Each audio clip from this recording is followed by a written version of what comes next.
Hallelujah, hallelujah. मेरे प्रियो, एक बात आप स्पष्ट जान जाइए, परमेश्वर हमारे भूत को भी जानता है, परमेश्वर हमारे वर्तमान को भी जानता है और परमेश्वर हमारे भविष्य को भी जानता है। कितने लोग विश्वास करते हैं? आप कल क्या थे परमेश्वर जानता है, आज आप क्या है ये भी परमेश्वर जानता है, कल आप क्या हो जाएंगे ये भी परमेश्वर जानता है। ये परमेश्वर जानता है। सवाल ये है, आप जानते हैं या नहीं? परमेश्वर तो जानता है कि मैं कल क्या था, आज क्या हूं और कल क्या बन जाऊंगा, ये परमेश्वर जानता है। लेकिन सवाल ये है कि आपको पता है कि मैं कल क्या था, आज क्या हूं और कल क्या हो जाऊंगा? हालेलुया। ये आपको मालूम होना चाहिए, क्योंकि अगर आपको ये मालूम है तो आप हमेशा परमेश्वर के साथ बने रहेंगे। हालेलुया। कल आप बीमारी में थे, आज आप नहीं हैं, परसों आप कहां होंगे आप नहीं जानते। हालेलुया। कल आप दरिद्र थे, आज नहीं हैं और कल कहां होंगे आप नहीं जानते। लेकिन इसे जानना है मसीह में, क्योंकि परमेश्वर बोलता है जब पवित्र आत्मा आएगा वो तुम्हें सब बातें सिखाएगा, वो तुम्हें आने वाली बातों को प्रकट करेगा। हालेलुया। जब परमेश्वर का आत्मा आएगा वो तुम्हें सब सत्य का मार्ग बताएगा, क्योंकि वो अपनी ओर से कुछ नहीं कहेगा, जो कुछ मैं उससे कहूंगा वही तुम्हें कह सुनाएगा और आने वाली बातों को क्या कर देगा? प्रकट कर देगा। हालेलुया। इसलिए आप कल क्या होंगे परमेश्वर आपको आज बताएगा। इसलिए अपने विश्वास को, अपने समर्पण को प्रभु के साथ रखना। आपको कल कभी नहीं भूलना, अपने भूत को कभी मत भूलना। कल आप कहां पर थे, कैसी दशा में से परमेश्वर आपको निकाल के लाया, इसको मत भूलना। और आज आप परमेश्वर के अनुग्रह से कैसे तृप्त हैं, इस तृप्ति के लिए हमेशा धन्यवाद करना और हमेशा धन्यवाद करना, प्रभु यहां से और भी तू मुझे ऊंचा लेकर जाएगा, क्योंकि तूने कहा है मैं दरिद्र को घुरे पर से उठाकर उसे चट्टान पर खड़ा कर दूंगा। हालेलुया। आप हमेशा ऐसे नहीं रहेंगे। कुछ बातों को मैं आपको वचन से बताऊंगा, कैसे परमेश्वर हमारे भूत को जानता है, कैसे परमेश्वर हमारे वर्तमान और भविष्य को जानता है और परमेश्वर हमें क्या बनाएगा। हालेलुया। निकाले मेरे साथ यूहन्ना रचित सुसमाचार पहला अध्याय 43वें वचन से पढ़िए। कुछ बातों को मैं आपको बताना चाहता हूं और आपके विश्वास को प्रभु में बढ़ाना चाहता हूं। यूहन्ना पहला अध्याय उसका 43वें वचन से पढ़िए। दूसरे दिन यीशु ने गलील को जाना चाहा और फिलिपुस से मिलकर कहा मेरे पीछे हो ले। फिलिपुस तो अंद्रियास हाँ बैतसदा का निवासी था। ध्यान से सुनिए, फिलिपुस नतनिएल से मिला, उससे कहा जिसका वर्णन मूसा ने व्यवस्था में और भविष्यवक्ताओं ने किया है वो हमको मिल गया है, और वो यूसुफ का पुत्र। ध्यान से सुनिए, फिलिपुस मिल रहा है नतनिएल से और नतनिएल को एक गवाही दे रहा है और बोल रहा है जिसका वर्णन मूसा ने व्यवस्था में और भविष्यवक्ताओं ने किया है वो हमको ध्यान से सुनिए। आज आप जब कभी अपने मित्र से मिले, अपने परिवार से मिले, अपने प्रिय लोगों से मिले, जिनसे आप प्यार करते हैं, जिनकी आप चिंता करते हैं, चाहते हैं कि किसी के जीवन में परमेश्वर का काम हो, तो क्या बोलना है? फिलिपुस के समान गवाही देना है। दुनिया को बनाने वाला परमेश्वर मनुष्यों के जीवन अंदर आ गया ना, प्रभु अंदर आ गया तो तुम्हारी बातें पत्थर की लकीर बनना शुरू हो जाएगी, क्योंकि जो कुछ तुम कहोगे वो सब मैं तुम्हें, जो कुछ तुम मेरे नाम से मांगोगे वो सब मैं तुम्हें, अरे मर्जी के मालिक बन जाओगे। क्या बन जाओगे? विश्वास को मजबूत करो। यीशु मसीह पैसा कहां से मिलेगा नहीं बताया। यीशु मसीह कहीं अरे बेटा यहाँ पर हीरे का भंडार है जाके खोद लेना, ऐसा नहीं बताया। यीशु मसीह ने बोला मेरे वचन में विश्वास का भंडार है, थाम लेना। मेरे वचन में विश्वास का भंडार। विश्वास का भंडार है, इसको भर ले। फिर जो कुछ बोलेगा, चट्टान को भी बोलेगा तो क्या होगा? टल जाएगा, लिखा है। हालेलुया। प्रभु की बातों को समझिए। नतनएल भरोसा नहीं कर पा रहा था कि नासरत से भी कुछ अच्छा हो सकता है। अरे इसके जीवन से भी कुछ अच्छा काम बन पाएगा क्या? ये कुछ कर पाएगा क्या? तेरे जीवन में कुछ अच्छा हो जाएगा क्या? दुनिया ऐसे ही बात करेगी। अविश्वास में रहने वाले लोग विश्वास का बात नहीं कर पाएंगे। परंतु उसने क्या बोला था मालूम है? क्या बोला था फिलिपुस ने उसको? फिलिपुस ने उससे कहा, हाँ, फिलिपुस ने उससे कहा चलकर देख ले। चलकर हाँ भाई, मेरे बोलने से विश्वास मत कर। कलीसिया में आना है तो, अरे मैं बोल रहा हूं तो विश्वास मत कर यार। तू आजा, परमेश्वर की उपस्थिति में बैठ, खुद अनुभव कर, उसके बाद तू खुद ही जान जा। चलकर देख ले। हालेलुया। हालेलुया। बहुत अच्छा था नतनएल। जब फिलिपुस ने ऐसा बोला, चलकर देख ले, तो नहीं बोला नहीं मैं नहीं आऊंगा, ऐसा नहीं बोला। क्या बोला? आऊंगा बोला। हालेलुया। जो लोग अच्छे होते हैं, जो लोग सचमुच कुछ पाना चाहते हैं, जो लोग सचमुच कुछ देखना मांगते हैं, वो खाली नहीं बैठते, वे ढूंढते हैं। हालेलुया। क्योंकि प्रभु ने हमें सिखाया, मांगो तो तुम्हें दिया जाएगा, ढूंढो तो तुम, खटखटाओ तुम्हारे लिए। खाली बैठकर रोना नहीं सर पकड़ के कि क्या होगा। अरे मांगो परमेश्वर से, सब कुछ होगा। मांगो चरोदा को, रोज उठकर मांगो। भोर की प्रार्थना बोले ना, रोज प्रार्थना करो इसी चरोदा के लिए। परमेश्वर यहाँ सारे के सारे लोग उद्धार में आ जाए। सबके जीवन में परमेश्वर तेरी बड़ी महिमा हो। हर एक को परमेश्वर तेरी महिमा का कारण बना दे। हमारे जीवन को इस नगर में चमका दे। आप आश्चर्यचकित हो जाएंगे। किसी को बदलने में मत लगिए, अपने आप को बदलने की कोशिश कीजिए। तुम्हारा जीवन ज्योति बन जाएगा, अंधेरे में वो चमक जाएगा। हालेलुया। जब तुम ज्योति बन जाओगे, नगर में चमकने, तुम्हें देखकर लोग फॉलो कर लेंगे। जब हम आशीषित होंगे तो कौन हमारा पीछा नहीं करेगा? अरे साइकिल में घूमने वाला कार में घूमने लगेगा तो कौन पीछा नहीं करेगा? हालेलुया। रोने वाला हंसते हुए नाचते रहेगा तो कौन पीछा नहीं करेगा? अरे कल तक कुछ नहीं समझता था और अब सब कुछ साफ साफ समझाता है, कौन पीछा नहीं करेगा? हालेलुया। प्रभु तुम्हें ऐसा बनाएगा। नतनएल फिलिपुस के साथ चल पड़ा, और जब फिलिपुस के पास चल पड़ा तब यीशु से देख रहे हैं क्या हुआ। पढ़िए उस वचन को।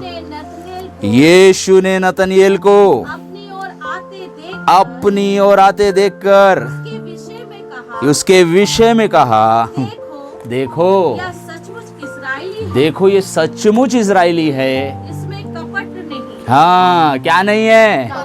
ओ, किसकी तारीफ यीशु करता है? क्यों कर रहा है? कपटियों की तारीफ यीशु नहीं करता, कपटी स्वयं अपनी तारीफ करते हैं। कपटियों की तारीफ यीशु उसकी तारीफ करता है जिसके हृदय में कपट नहीं। अब सवाल यह है, कपट किसके हृदय में नहीं? कपट किसके हृदय में नहीं? यीशु मसीह कपटियों से बहुत चिढ़ता है, याद रखना।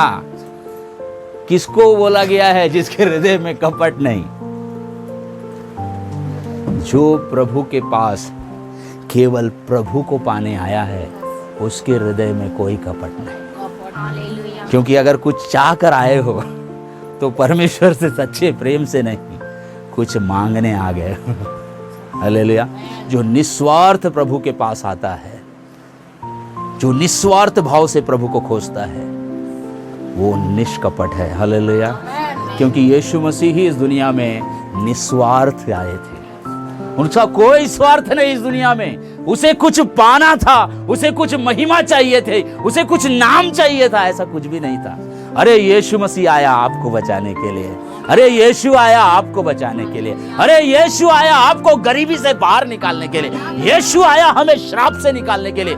यीशु आया हमें जीवन देने के लिए। और यीशु आया पूरी दुनिया को बचाने के लिए। क्योंकि वो सबसे निस्वार्थ प्रेम करता है। हालेलुया।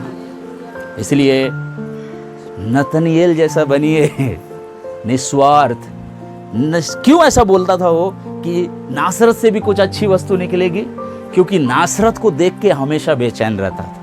नासरत की परिस्थितियों को देखकर बहुत बेचैन रहता था और हमेशा प्रार्थना करता था परमेश्वर से कि प्रभु कुछ तो उपाय कर, परमेश्वर कुछ तो कर, इस नगर को बचा ले, इस यहाँ के लोगों को बचा ले, इस दुनिया में होने वाले अफरा तफरी को शांत कर दे। और जब यीशु ने कहा देखो ये सच्चा इजरायली है, इसमें कपट नहीं है, तब नतनिएल क्या बोल रहा था? पढ़िए। नतनिएल ने उससे कहा तू मुझे कैसे जानता तू मुझे कैसे जानता है? यीशु ने उसको उत्तर दिया इससे पहले कि फिलिप्पुस ने तुझे बुलाया, इससे पहले कि फिलिप्पुस ने तुझे बुलाया, जब तू अंजीर के पेड़ के तले था, तब मैंने तुझे क्योंकि वो खुद बोलता था मैंने इसके अंदर में कोई भी दोष नहीं देखता। बोला सच्चाई से चलोगे तो कोई भी नगर का व्यक्ति तुम पर दोष नहीं लगा पाएगा। जब तुम सच्चे और धार्मिकता का जीवन जियोगे, भले नगर तुमसे बैर करेगा लेकिन तुम पर दोष नहीं लगा पाएगा। याद रखना इस बात को। एक सच्चा व्यक्ति वही है जो किसी को दोष लगाने का मौका नहीं देता। सुबह उठ के सास से लड़ते रहोगे तो पड़ोसी दोष लगाएगा। सुबह उठ के मोहल्ले में चिल्लाते रहोगे तो पड़ोसी ही दोष लगाएगा।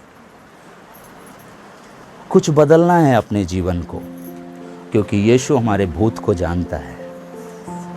रविवार की आराधना में मेज में शामिल होने से पहले शनिवार तक हमने कैसा जीवन जिया यीशु जानता है।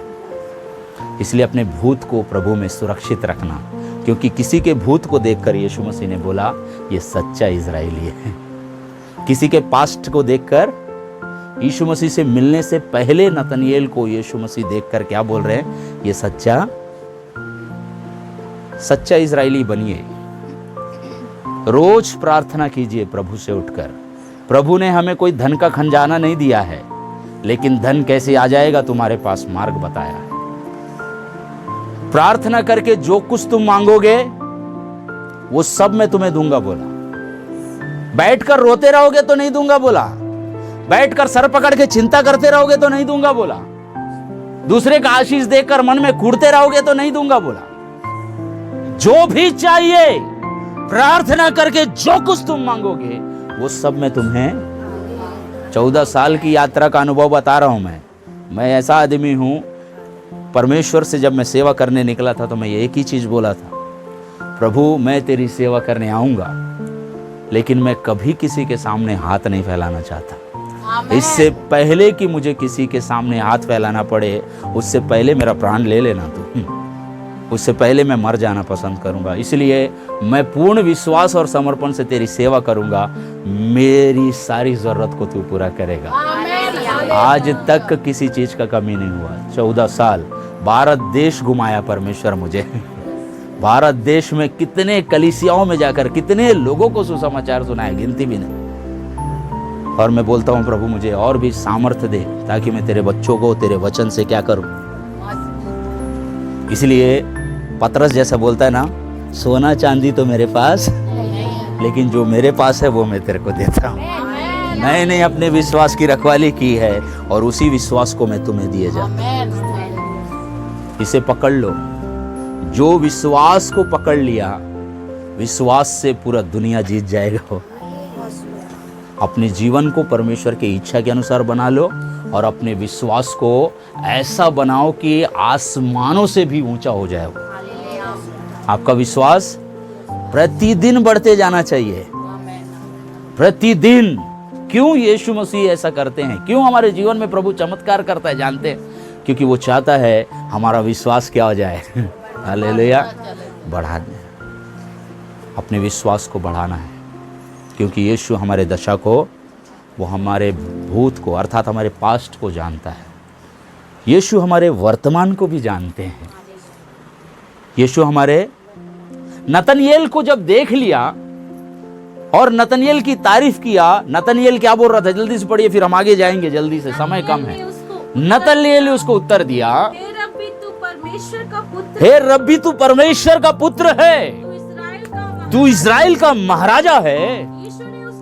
यीशु ने उसको उत्तर दिया, मैंने जो तुझसे कहा कि मैंने तुझे अंजीर के पेड़ के तले देखा, क्या तू इसीलिए विश्वास करता है? तू इससे भी, ध्यान से सुनिए, तू इससे भी, अभी जो देखे वो नहीं, तुम इससे भी बड़े बड़े काम को देखोगे। और क्या लिखा? फिर से पढ़िए उस वचन को, तू इससे भी बड़े बड़े काम देखेगा। और फिर उससे कहा, मैं तुमसे सच सच कहता हूँ, तुम स्वर्ग को खुला हुआ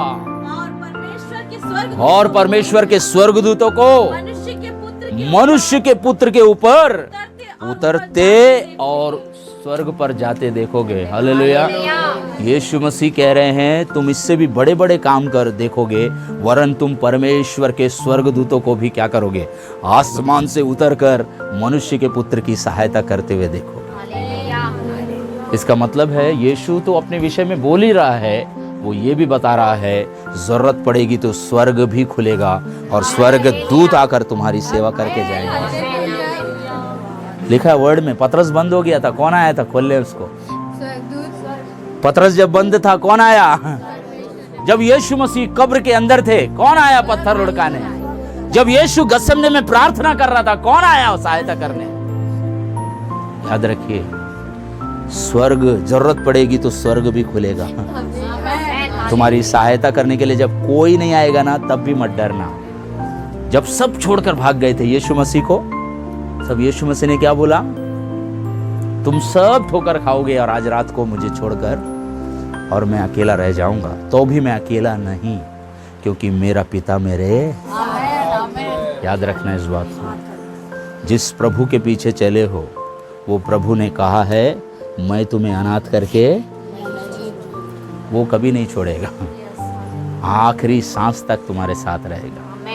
इसलिए परमेश्वर, हमारे भूतकाल को जानने वाला प्रभु, हमें देखकर हमारी तारीफ करता है और हमसे एक बड़ा प्रतिज्ञा करता है। हालेलुया।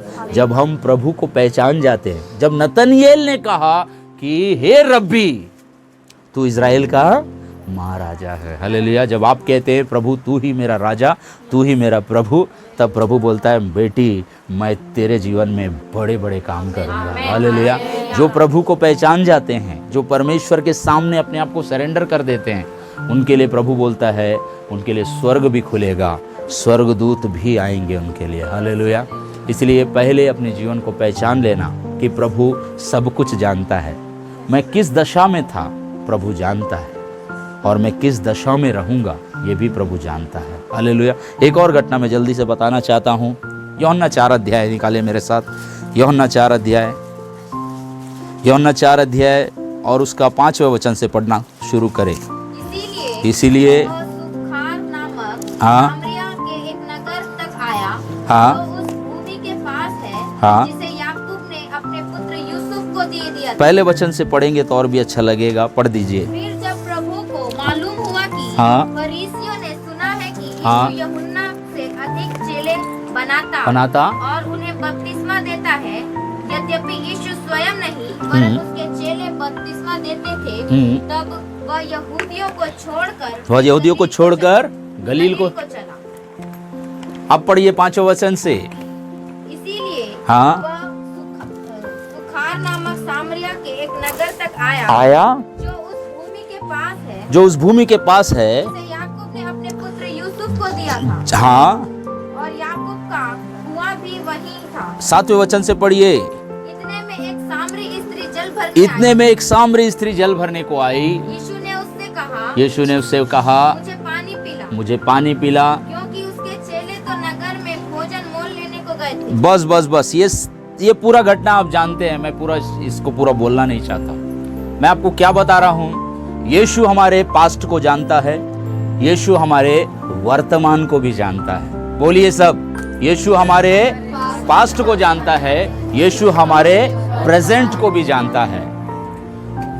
एक स्त्री पानी भरने आई जब यीशु उस कुएं के पास, और यीशु मसीह उस स्त्री से बात कर रहे हैं और उस स्त्री से यीशु ने कहा मुझे पानी पिला। आप घर जाके पढ़िएगा, वहाँ यीशु उस स्त्री से कहते हैं मुझे पानी पिला, और वो स्त्री कहती है तू एक यहूदी होकर मुझ सामरी से क्यों मांगता है।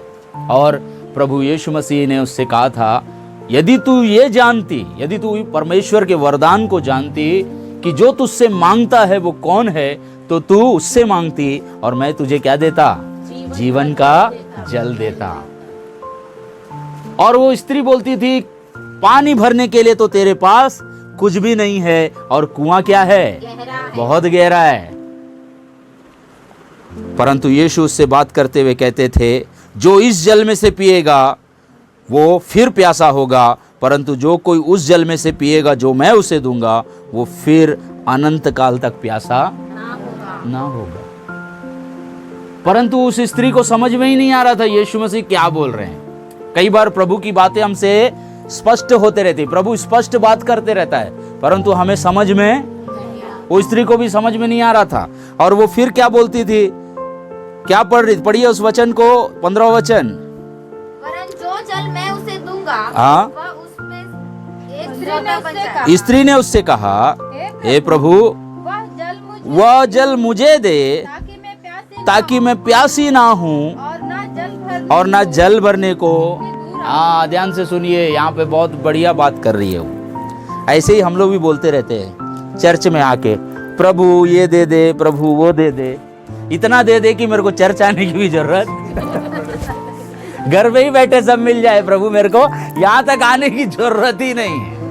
कई लोग ऐसी है आज के ढीठ समय में, आज के इस अंतिम समय में इतने ढीठ लोगों को मैंने देखा है कि उनको घर बैठे ही सब, ना वो प्रार्थना करेंगे, ना वो परमेश्वर के वचन का मनन करेंगे, ना वो संगति करेंगे, और ना वो परमेश्वर में ईमानदारी से अपना टाइट देंगे, लेकिन उन्हें सब कुछ मिल जाना चाहिए अब्राहम के जैसे। ऐसे लोग का क्या किया जाए। हम पास्टरों के साथ सबसे ज्यादा दुविधा यही है, लोग सिंसियर जीते नहीं हैं, लेकिन पास्टर जी ऐसा प्रार्थना कीजिए कि सब कुछ हो जाना चाहिए, टाइम पे नौकरी मिल जाना चाहिए, टाइम पे मेरे बच्चों का पढ़ाई खत्म हो जाना चाहिए, टाइम पे घर बन जाना चाहिए, अरे टाइम पे हम करोड़पति बन जाए, टाइम पे सब कुछ हो जाए। पास्टर का ही टाइम से कुछ नहीं हो रहा है, इन लोग का सब कुछ टाइम से हो जाना चाहिए। पास्टर 14 साल हो गया नाक रगड़ रगड़ के प्रभु के सामने, पास्टर का ही टाइम नहीं आ रहा है, इनका सब कुछ हो जाना चाहिए। बहुत दुख लगता है ऐसे टाइम में। याद रखिए ये स्त्री प्रभु की बातों को समझ ही नहीं रही थी। आप यीशु मसीह के पास क्यों आ रहे हैं? कुछ भौतिक वस्तु के लिए आ रहे हैं या उस जीवन के जल के लिए आ रहे हैं जिससे आपकी आत्मा तृप्त हो जाती है? वो कौन आंटी गवाही दी थी, मैं इसलिए जाती हूं क्योंकि मुझे क्या है, आत्मा में तृप्ति मिलती है। हालेलुया। जहां मेरी आत्मा को शांति मिलती है मैं वही जाऊंगी, ऐसा भी बोला था ना किसी ने। आपकी आत्मा की तृप्ति कहाँ है? आपकी आत्मा को तृप्त रखो। शरीर के लिए क्या चाहिए? 2 रोटी खाओगे तो मरोगे ही नहीं, जिंदगी भर सिर्फ 2 ही रोटी खाओ नहीं मरोगे, दिन में सिर्फ 4 रोटी खाओ नहीं मरोगे, 2 जोड़ी कपड़ा है तो महीना काट लोगे, और ऐसा एक छोटा सा झोपड़ी है तो मरते दम तक काम आएगा वो। लेकिन हमको क्या चाहिए? ब्रांडेड कपड़े पहनना है हमको, फिर हमको क्या चाहिए? रॉयल फूड हमें खाना है, फिर वो गले में क्या है उसका 5 तोला देख ले तो हमको 50 तोला चाहिए बोले। यही सब तो समस्या है। अरे जो कोई इस जल में से पिएगा वो फिर से प्यासा होगा। अरे 5 तोला मिले चाहे 50 तोला, तुम्हारा आत्मिक भूख और प्यास नहीं मिटेगा। परंतु यदि एक बार प्रभु यीशु मसीह के वचन से तुम्हारी आत्मा तृप्त हो गई तो फिर तुम्हें इस संसार में किसी चीज का प्यास नहीं लगेगा। वही तो यीशु समझा रहे हैं। कहां भौतिक वस्तु की चीजें पागल हो रहे हो। अरे अंबानी का भूख मिट गया क्या? अडानी का भूख मिट गया क्या? इस संसार में कोई तृप्त नहीं हो सकता जब तक परमेश्वर उसकी आत्मा को तृप्त ना करे। लेकिन प्रभु बोलता है मैं तुम्हारी आत्मा को ही तृप्त कर दूंगा, तुम्हें कभी प्यास लगेगा ही नहीं। तुमको सब, पौल क्या बोलता था मालूम है? मसीह के कारण ये संसार और संसार की सारी बातों को मैं क्या सोचता हूं? कूड़ा। और जिसकी आत्मा तृप्त हो जाती है ना, संसार और संसार का भौतिकवाद उसके लिए कूड़ा और करकट हो जाता है। अब उस कचड़ा के पीछे भागते रहते हो सुबह उठ के, वो कचड़ा दे दे प्रभु, कचड़ा। प्रभु बोल रहा मैं आया हूं तुम्हें जीवन देने और बहुत आयात का जीवन देने, और तुम्हारा मन उसी कूड़े और करकट में लगा है जो तुम्हें पाप की दशा में खींच ले जाएगा।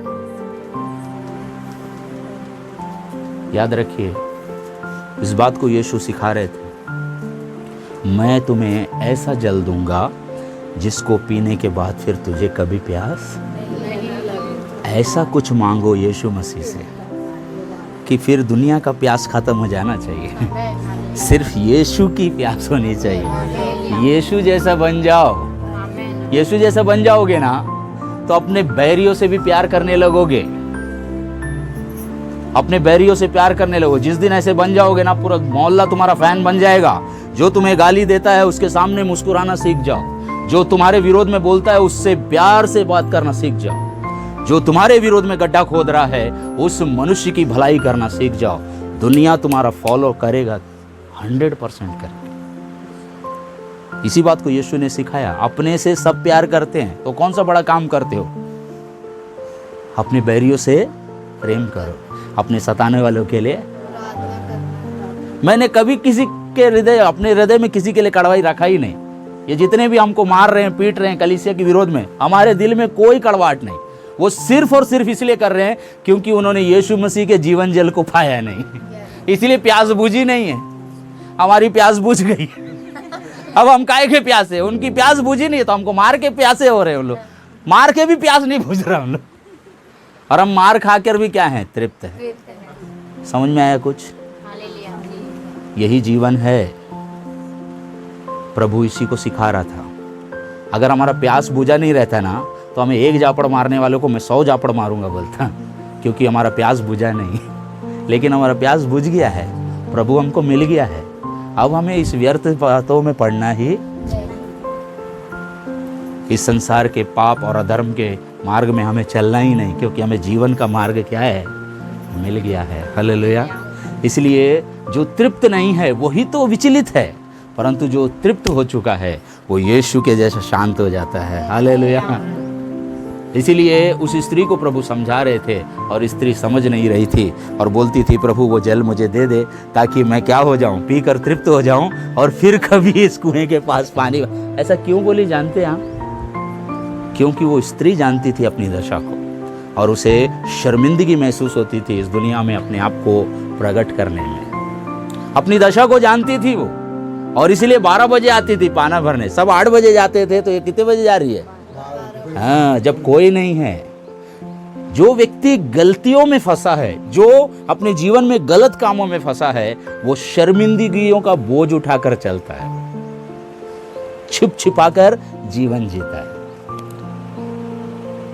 इसलिए यीशु मसीह उस स्त्री को समाज में एक अच्छा नाम देने के लिए, आज उसकी शर्मिंदगी को मिटा देने के लिए और आज उसके सिर को ऊंचा कर देने के लिए प्रभु उस कुएं पर बैठ गया था। आप जानते हैं यहाँ कितने लोग हैं जिनके उद्धार के लिए प्रभु इस स्थान पर आ गया है। हालेलुया। इस स्थान पर अपने दास और दासी को खड़ा कर दिया है। प्रभु की दास और दासी के लिए हमारे आंखों के सामने परमेश्वर ने प्रतिज्ञा दी अपने नबी के द्वारा। इनकी सेवा को प्रभु उठाने जा रहा है। हालेलुया।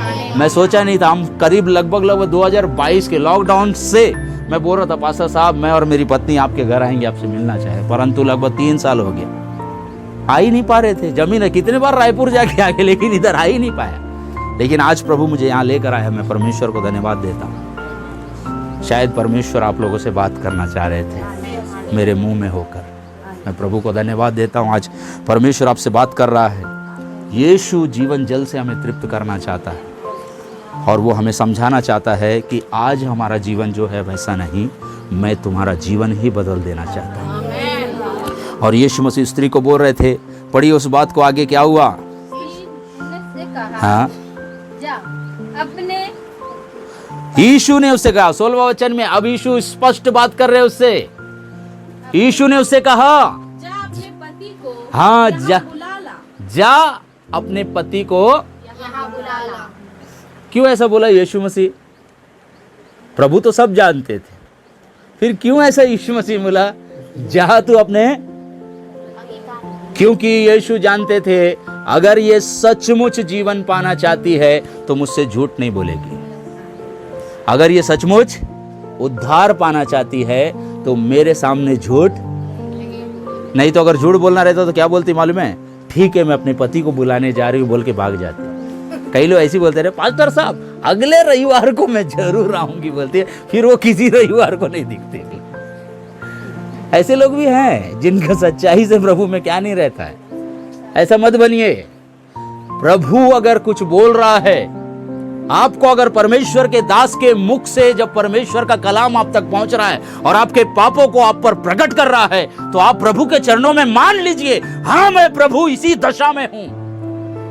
मेरे जीवन में ये हमेशा याद रखिए, प्रभु आपसे स्पष्ट बात करेगा, जलेबी की तरह गोल गोल नहीं घुमाएगा आपको। आप अगर गुनहगार हैं तो तू गुनहगार है बोलेगा। इसलिए डायरेक्ट उस पर ब्लेम नहीं किया यीशु मसीह ने, सिर्फ उसको बोला जा अपने पति को लेकर, क्योंकि यीशु जानते थे उसका कोई पति ही नहीं। और वो बोलती थी परमेश्वर से, क्या बोल रही थी? स्त्री ने उत्तर दिया, मैं बिना पति के। हाँ, उसने अपने जीवन के हाल को अब प्रभु के सामने रखना। वो बोलने लगी, मैं क्या हूँ? बिना पति के हूँ। और यीशु ने उससे कहा, तू ठीक कहती है, मैं बिना पति के हूँ, क्योंकि तू 5 पति कर। हाँ, अब यीशु मसीह उसके पूरे पास्ट को बता रहा है कि ऑलरेडी 5 पति हो चुके हैं। पास्ट तुम्हारा भूतकाल ऐसा रहा है, और अब वर्तमान, और अब वर्तमान में जब तू जिसके पास है वो भी तेरा पति। हाँ, प्रभु के पास सच्चाई से आओगे तो प्रभु बताएगा तुम भूतकाल में कल तुम कैसे थे और आज तुम कैसे हो। इसलिए याद रखना, जो मैं कल था आज भी वैसा ही हूं या कुछ बदलाव है। इस स्त्री को देखिए, कुछ बदलाव था क्या? 5 पति के पास भी वैसी थी, छठी वाले के पास भी वैसी थी, प्रभु के चरणों में बैठी हुई थी, उसकी दशा वैसे ही थी। याद रखिए, जब तक आपका जीवन की दशा बदलेगी नहीं, आपके जीवन में भी कुछ बदलाव नहीं होगा। लेकिन जब आप प्रभु के चरणों में अपने जीवन को रख दोगे समर्पण के साथ, तो निश्चय बदलाव आ जाएगा। जो व्यक्ति पुराने पाप करते रहता है और यहाँ बैठकर बोलते रहता है प्रभु कुछ बदल दे, प्रभु बोलता है बेटा पहले तू बदल जा, फिर मैं सब बदल दूंगा। लेकिन अगर तू नहीं बदलेगा तो तेरे लिए कुछ भी नहीं बदलेगा। इसलिए आज्ञाओं को मानने वाला आशीष का भागीदार बनता है, आज्ञा का उल्लंघन करने वाला श्राप का भागीदार होता है। और प्रभु ने कहा था, जो मुझसे प्रेम करेगा वो मेरी आज्ञाओं को मानेगा। यदि प्रभु में कुछ पाना चाहते हो, प्रभु में कुछ आशीषित होना चाहते हो, प्रभु की आज्ञाओं को डे बाय डे मानना सीखो। हो सकता है शुरुआत में सारी आज्ञाएं मानने के लिए नहीं जम पाएगा, लेकिन धीरे, कोई भी परफेक्ट नहीं है यहाँ पे, लेकिन हर कोई क्या हो रहा है, उससे सिद्धता की ओर भाग रहा है। हम प्रभु की आज्ञाओं को पूरा कर सके उस प्रयास में क्या हो रहे हैं, भाग रहे हैं। और जितना ज़्यादा प्रयास करोगे उतना ज़्यादा सफलता का जीवन प्राप्त करोगे, उतना ज़्यादा आशीषित रहोगे। सिर्फ 2 रोटी देने यीशु नहीं आता है, तुम्हारे जीवन को ही बदल देने के लिए यीशु आता है। तुम समझ भी नहीं पाओगे तुम क्या बन जाओगे। एक चरवाहा राजा बन सकता है, एक चरवाहा, एक भेड़ चराने वाला देश का। इसलिए हमेशा याद रखो, भेड़ चराने वाला देश का प्रधान बन सकता है, भेड़ चराने वाला देश का राजा बन सकता है। परमेश्वर के साथ चलने वाला राजाओं के महल में रह सकता है। आप अपने जीवन को इतना उत्तम बनाओ कि आप बड़े से बड़े व्यक्ति के लिए भी सहारे का कारण बन जाओ। एक बड़ा व्यक्ति अगर ढूंढे ना इस नगर में कौन मुझे शांति देगा, तो उसे पता चलना चाहिए, ओ पास्टर के पास जाऊंगा तो शांति, वो बहन से मिलूंगा तो, उस बेटी से मिलूंगा तो। हालेलुया। अपने जीवन को इस रीति से बनाना। उस स्त्री से प्रभु बात कर रहे थे। और आगे पढ़िए क्या हुआ। स्त्री ने उससे कहा, हे प्रभु, मुझे लगता है कि, ध्यान से सुनिए, जब प्रभु ने उस पर उसका हाल प्रकट कर दिया तब उसे समझ में आ गया कि जो मुझसे बात कर रहा है वो कोई साधारण व्यक्ति है। इसलिए वो बोलती थी, मुझे लगता है प्रभु तू कौन है, तू कोई भविष्य देखता है। याद रखिए, यीशु मसीह एक भविष्यद्वक्ता के रूप में अब उस स्त्री को दिखाई दे रहा है, क्योंकि प्रभु ने उसके हाल को क्या किया। जब आप यहाँ आओगे, यहाँ जो भी आएगा ये वचन आपका हाल जरूर बताएगा। कोई आपका ऐसी हो जाएगी कि ये हियाव से लोगों के पास क्या करेगी। इसलिए आज आप सोचते होंगे मेरे जीवन से क्या होगा, मेरे गवाही कौन मानेगा, मेरी बात कौन सुनेगा। अगर आप सोचते हैं तो आपके मन से उतर जाना चाहिए, क्योंकि जब प्रभु आपको खड़ा करेगा तो आप हर एक के लिए आशीष का कारण बनेंगे। हालेलुया। इस स्त्री को प्रभु जानता था कि ये स्त्री पहले क्या थी, आज क्या है और अब क्या है। हालेलुया। मेरे प्रियो, हमारा जीवन भी कुछ ऐसा ही है। हम प्रभु के सामने आने से पहले कुछ रहते हैं, प्रभु की उपस्थिति में रहते समय हमारा जीवन कुछ रहता है। प्रभु की उपस्थिति से जब हम प्रभु के सामने से आगे बढ़ते हैं तब परमेश्वर हमारे जीवन को एक स्तर आगे। इसलिए याद रखिए, परमेश्वर हमारे जीवन को बना देता है। प्रभु उस स्त्री के वर्तमान दशा को क्या कर दिया, जो वर्तमान में शर्मिंदगी में महसूस थी उसे ही वर्तमान में प्रभु क्या बना दिया, हियाव से गवाही देने वाला बना दिया। हालेलुया। वो हमारा प्रभु है, आपके भूत को जानकर आपकी तारीफ करने वाला और आपके वर्तमान में आप जिस दशा में गुजर रहे हैं उस दशा से आपको छुड़ाकर आपकी दशा को सुरक्षित कर देने वाला प्रभु यीशु है। और एक बात में, परंतु ये इसलिए है कि परमेश्वर की महिमा आपके जीवन में हो। इसलिए हर प्रॉब्लम को लेकर सर पकड़ के मत बैठो। कुछ प्रॉब्लम्स को परमेश्वर ही आने देते हैं। अगर आज लोग हमें पीटे नहीं तो आज हमारी प्रार्थनाएं तेज नहीं होंगी। मालूम है आपको, आज कलीसिया की पिटाई नहीं होगी ना तो पास्टर लोग आपस में एक नहीं। इसलिए कुछ चीजें हो रही है दुनिया में जिन्हें परमेश्वर करा रहा है, क्योंकि हर कोई स्वार्थी हो गया है। अंत के दिनों में क्या लिखा है, लोग क्या हो जाएंगे, अपस्वार्थी हो जाएंगे।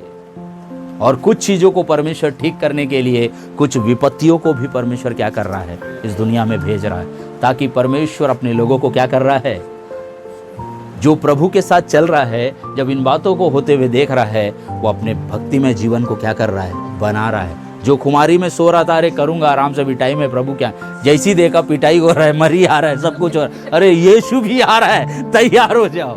हालेलुया। कुछ प्रॉब्लम्स प्रभु अपनी महिमा के लिए रखा है। इसलिए ऐसा नहीं है कि बजरंग दल वाले हर संडे आके हमको मारते ही रहेंगे, ऐसा नहीं है।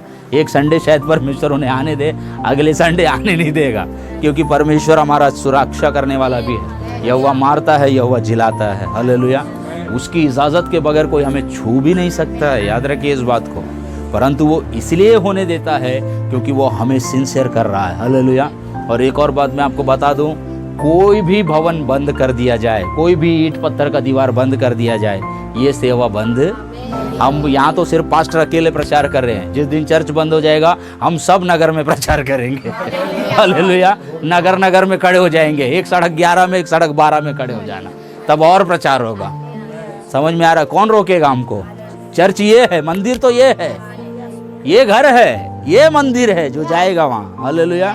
ये हर जगह स्थापित हो जाएगा। जीविता मंदिर रोड रोड नगर नगर प्रचार करेगा। इसलिए हम कभी डरे नहीं, किसको क्या करना है करो। यीशु मसीह ने बोला इस मंदिर को गिराओ, ये है मंदिर। इस मंदिर के सहारे कितने लोगों तक सुसमाचार लेके गया, इसलिए मुझे मालूम है अब तक कितने लोगों के पास प्रभु लेकर गया। एक बहुत अनुग्रह है ये, और मैं इसलिए आपको बता रहा हूँ, परमेश्वर आपको भी लेकर जाएगा। हालेलुया।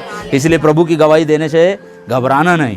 वो स्त्री घबराई नहीं, जब उसने जान लिया कि यीशु मसीह कोई भविष्यद्वक्ता है, वो हियाव से गया के वचन। आप भी जब गान गए हैं प्रभु यीशु मसीह कि वो चमत्कार करने वाला प्रभु है, उद्धार करता है, हियाव से बोलो, बिना डरे हियाव से बोलो। आपको परमेश्वर शर्मिंदा होने नहीं देगा। जो व्यक्ति प्रभु में हियाव से चलता है वो कभी शर्मिंदा हो ही नहीं सकता। इसलिए लिखा है, जितने ने उसकी ओर दृष्टि की उन्होंने बड़ी ज्योति पाई, उनका मुंह कभी काला नहीं होने का। हालेलुया। इसलिए हमेशा याद रखिए, वो हमें कभी लज्जित होने नहीं देता। मार्था और मरियम का भाई लाजर मर गया था, बीमार था, और यीशु मसीह बोल रहे थे ये बीमारी मृत्यु की नहीं वरन परमेश्वर की, क्योंकि यीशु मसीह उनके जीवन में होने वाले कार्यों को पहले से जानते थे। और क्या हुआ, पढ़िए इस बात को। उसके द्वारा परमेश्वर के पुत्र की महिमा हो। हाँ। यीशु मार्था और उसकी बहन हाँ। और लाजर से प्रेम रखता था। हाँ। फिर भी जब उसने सुना कि वो बीमार बीमार है, तो जिस स्थान पर वहाँ था, हाँ, वहाँ 2 दिन और ठहर। 2 दिन और क्या हो गया? हाँ, याद रखिए, क्यों ठहर गया यीशु मसीह? दौड़ जाना था ना यीशु मसीह को। तो कई बार यीशु मसीह आपके पास प्रॉब्लम्स को आने के बाद उस प्रॉब्लम्स में आपको अकेला छोड़ के कुछ देर के लिए ठहर भी जाएगा, याद रखना। क्यों मालूम है? क्योंकि जब प्रॉब्लम आपके ऊपर आ जाए और उस समय भी आप अपने विश्वास में स्थिर हैं, तो प्रभु अपनी महिमा प्रकट करेगा। हालेलुया। ऐसा नहीं होना चाहिए। आपका विश्वास प्रभु के साथ व्यक्तिगत संबंध में होना चाहिए। समझ में आया आपको? आपका विश्वास प्रभु के साथ कैसा होना चाहिए? क्यों मैं ऐसा बोल रहा हूं? क्योंकि हम सब मिलकर भी बोले आंटी आपके जीवन में तूफान आ जाएगा, तब आपको बोलना नहीं, मेरा प्रभु मेरे साथ है, वो जब तक नहीं चाहेगा कुछ भी नहीं होगा। इस बात को याद रखना। ये मत सोचना अरे पास्टर साहब आके बोल के गए थे ऐसा हो जाए, ऐसा नहीं। आपका विश्वास आपके लिए गवाही देना चाहिए, क्योंकि अगर आपका विश्वास मजबूत है तो आपका विश्वास ही आपको सुरक्षित कर देगा। क्योंकि मैं इसलिए भी जानता हूँ 14 साल में हमारे लिए सकारात्मक बोलने वाले कम और हमारे लिए नकारात्मक बोलने वाले हजारों हमको मिले, लेकिन मैंने कभी भी किसी नेगेटिविटी को अपने ऊपर हावी होने नहीं दिया। किसी नकारात्मक बात को मैंने अपने ऊपर हावी होने, मैं नकारात्मक बातों को सुनना भी पसंद नहीं करता, क्योंकि मैं जानता हूँ यीशु मसीह में हर बातें हाँ और आमीन में पूरी होती हैं। यीशु मसीह ने कभी बोला क्या मेरे लिए ये नहीं हो सकता, मुझसे ये नहीं हो सकता, ऐसा बोला क्या? सब कुछ विश्वास करने वालों के लिए, इस बात को याद रखना। वो बोलता था ना, प्रभु यदि तू कुछ कर सकता है तो। एक दुष्ट आत्मा पकड़ा हुआ बच्चे का पिता क्या बोल रहा था? मैं तेरे चेलों के पास लाया, वो उसे नहीं निकाल पाए, और यदि अब तू कुछ कर सकता है तो। यीशु मसीह ने साफ बोला यदि तू कर सकता है, ये क्या बात है? विश्वास करने वालों के लिए सब कुछ। सब कुछ मतलब क्या समझते हो? सब कुछ मतलब सब कुछ में एक 2-4 टोक बताओ ना अपने लिए। अपने लिए क्या सोचते? अरे सब कुछ तो सबके लिए हो जाएगा, तुम्हारे लिए क्या है सब कुछ में? अरे वो हम भी जान रहे हैं असंभव हो जाएगा, ये हो जाएगा, तुम्हारे लिए क्या हो जाएगा उसमें, वो बताओ मेरे को। प्रभु बोल रहा है विश्वास करने वालों के लिए सब कुछ हो जाएगा। अब बताओ आपके लिए क्या क्या हो जाएगा?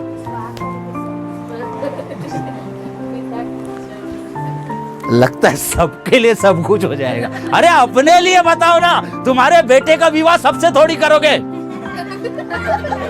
अरे सब कुछ, अरे ऐसा नहीं होता है, एक लॉजिकल बात करो ना। अरे भाई तुम्हें घर चाहिए, मैं विश्वास करती हूं कि मेरे लिए घर हो जाएगा। मैं विश्वास करता हूं मेरे लिए नौकरी हो जाएगा।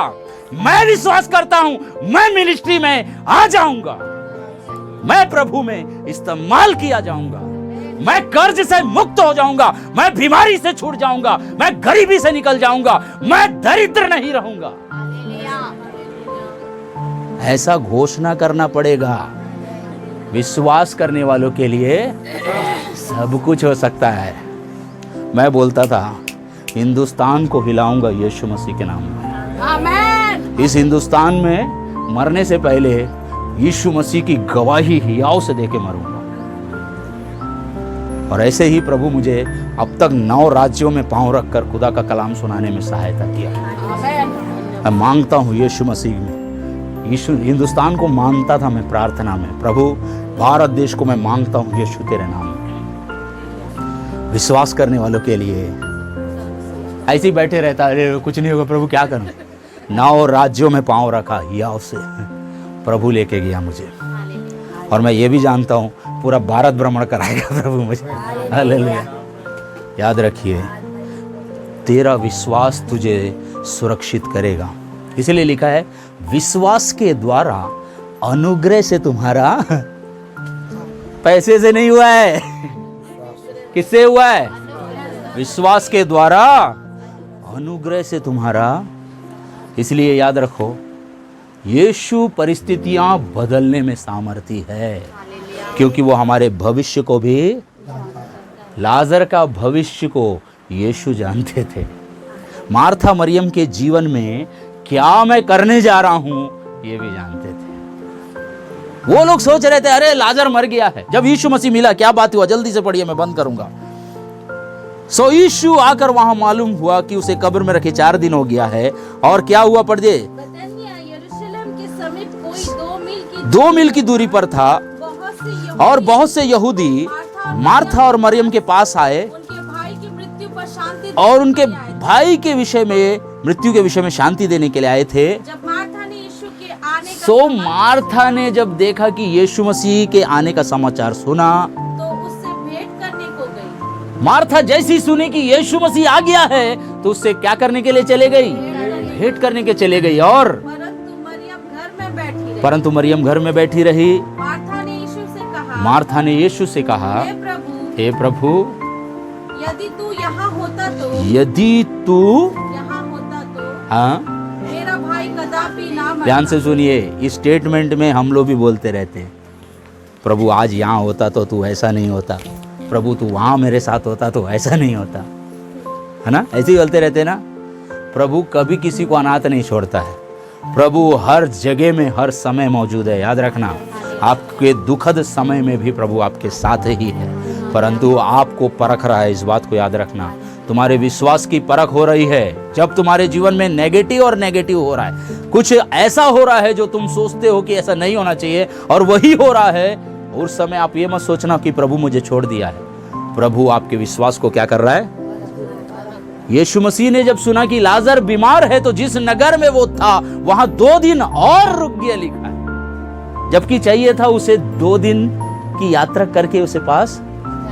याद रखिए, क्योंकि यीशु जानते हैं कुछ प्रॉब्लम्स मृत्यु के लिए नहीं, परमेश्वर की कुछ तकलीफें आपके जीवन में इसलिए है क्योंकि वो आपको विश्वास में जगाना चाहता है। कुछ समस्याएं इसलिए है क्योंकि वो आपको समर्पण में बढ़ाना चाहता है।